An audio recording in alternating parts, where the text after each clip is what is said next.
మన ప్రభుత్వ ఆస్తులే, నిర్వహణ మాత్రమే మనం ప్రైవేట్ వాళ్ళకి ఇస్తున్నాము, అవి మన ఆస్తులే అని చెప్పి ఆయన మాట్లాడుతూ ఉన్నారు. నేను అడుగుతా ఉన్నా చంద్రబాబు నాయుడు గారికి, మీరు గతంలో ముఖ్యమంత్రి అయిన తర్వాత ఏపీలో అంతవరకు లేనటువంటి ఒక కొత్త యాక్ట్ తీసుకొచ్చారు. మీరు కోఆపరేటివ్ సొసైటీస్ యాక్ట్ నుండి మ్యూచువల్లీ ఎయిడెడ్ కోఆపరేటివ్ సొసైటీస్ అని చెప్పి కొత్త యాక్ట్ తెచ్చారు, మ్యాక్స్ యాక్ట్ అని. మీరు రావడానికి ముందు వరకు అన్ని ప్రభుత్వ ఆధ్వర్యంలో ఉన్నటువంటి ఈ డైరీస్, రైతుల యొక్క డైరీస్, పాల ఉత్పత్తి డైరీలన్నీ మ్యాక్స్ యాక్ట్ లోకి పంపించారు మీరు.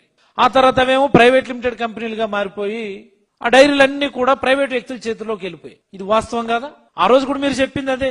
మ్యాక్స్ యాక్ట్ లోకి వెళ్ళేప్పుడు ప్రభుత్వ అజమాయిషీ ఉంటది, ప్రభుత్వ నియంత్రణలోనే ఉంటాయి, ప్రైవేట్ వ్యక్తులు దీన్ని మేనేజ్ చేస్తారు, తద్వారా నష్టాలు రాకుండా ఇవి మెరుగవుతాయని చెప్పి మీరు చెప్పడం వాస్తవం కాదా? మీరు మ్యాక్స్ యాక్ట్ లోకి పంపించినటువంటి ఒక్కటంటే ఒక్క డైరీ ఈ రోజు ప్రభుత్వాన్ని తిరిగి తీసుకోగలిగే పరిస్థితి ఉందా?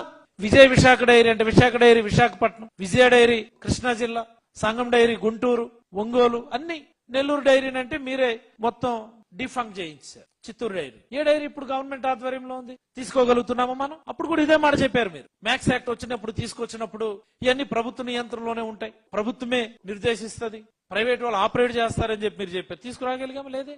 ఆ రోజు ఈ షుగర్ ఫ్యాక్టరీస్ ప్రైవేటైజ్ చేసినప్పుడు కూడా మీరు ఇదే మాట చెప్పారు. చెరుకు రైతులందరికీ కూడా మీరు చెప్పారు. తిరిగి తీసుకురాగలుగుతున్నామా మనం ఏదైనా? ఒక్కటంటే ఒక్కటి.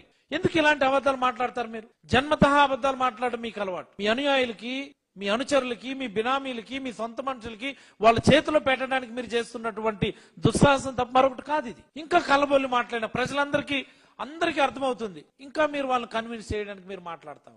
పార్లమెంటరీ కమిటీ నివేదించింది, ఈనాడులో రాశారు పీపీపీ ముద్దు అని. వాళ్ళు అలా చెప్పారా?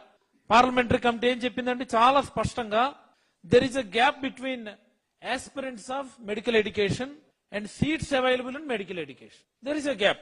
ఆ గ్యాప్ ను ఫుల్ఫిల్ చేయడానికి ఒక్కొక్క రీజన్ లో ఒక్కో రకమైనటువంటి మీరు బేసిక్ రిక్వైర్మెంట్స్ పెట్టుకోండి, అవసరమైతే మీరు ప్రైవేట్ ఇన్వెస్ట్మెంట్స్ ని ఎంకరేజ్ చేయండి అని చెప్పింది. It doesn't mean that private is better than government అని చెప్పి దాని మీనింగ్ కాదు కదా అది. ఆ పార్లమెంట్ స్థాయి సంఘం వాళ్ళు కూడా మీ మాటలు వింటే అసహించుకుంటారు. అసలు మేము మాట చెప్పలేదు బాబు అని చెప్పి అంటారు వాళ్ళు కూడా. అమరావతిలో నీళ్లతోడే ప్రాజెక్ట్, సంవత్సరానికి ఒక 400 కోట్లు మీరు దాన్ని ఖర్చు పెడతా ఉన్నారు.